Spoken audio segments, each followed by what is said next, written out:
প্রথমে আমরা তেল ঢেলে নেব। তেলটা গরম হওয়ার পর তারপরে পেঁয়াজ ঢালবো, তারপরে রসুন ঢালবো, তারপরে কাঁচা মির্চি ঢালবো, তারপরে ভালো করে মিক্স করে নেব।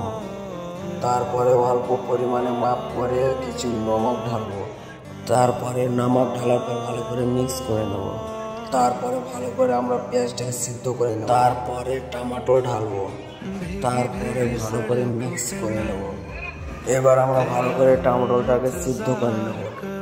সিদ্ধ করার পর এবার আমরা মাংস ঢালবো। মাংস ঢালার পর ভালো করে আমরা মিক্স করে নেব। নেড়ে চেড়ে 10-15 মিনিট সিদ্ধ করে নেব। যারা যারা লাইক সাবস্ক্রাইব করেনি তারা লাইক সাবস্ক্রাইব করে দাও, তাকে পরবর্তীতে ভিডিও চাইলে সবার আগে তুমি দেখবা। অল্প পরিমাণের জন্য আমরা এবার মাংসটাকে ঢেকে দেবো। 5-7 মিনিট পরে আবার আমরা দেখব। অল্প পরিমাণে কিছু হলদি পাউডার দেবো। তারপরে আমরা ভালো করে মিক্স করে নেব। মিক্স করার পর আবার ফের ঢেকে দেব। অল্প সময় বাদ ফের আমরা দেখব।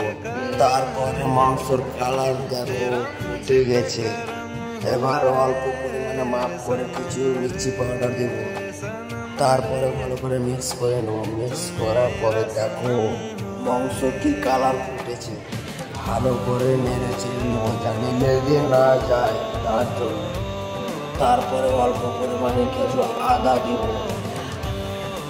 তারপরে অল্প পরিমাণে গরম মশলা দিব। তারপরে ভালো করে মিক্স করে নেব। তারপরে দেখো আমাদের খাবার বাড়ছে। তারপরে ভালো করে নাড়াচাড়া করব। তারপরে ভালো করে দেখো অল্প পরিমাণে চিকেন পাউডার ঢালবো। তারপরে গোলমরিচ পাউডার ঢালবো।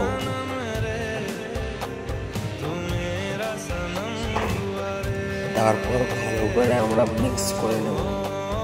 নেড়ে চেড়ে ভালো করে নাড়তে হবে, না হলে আবার লেগে যাবে।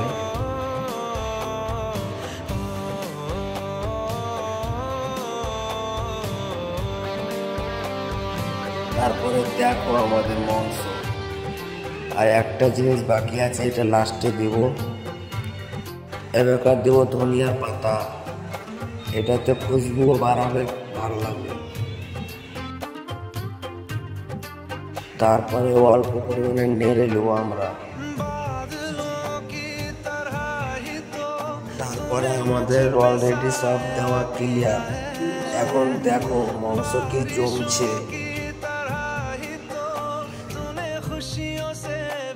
ফাইনালি আমাদের রান্না ক্লিয়ার। রান্নাটি কেমন হয়েছে কমেন্ট বক্সে কমেন্ট করে জানাও।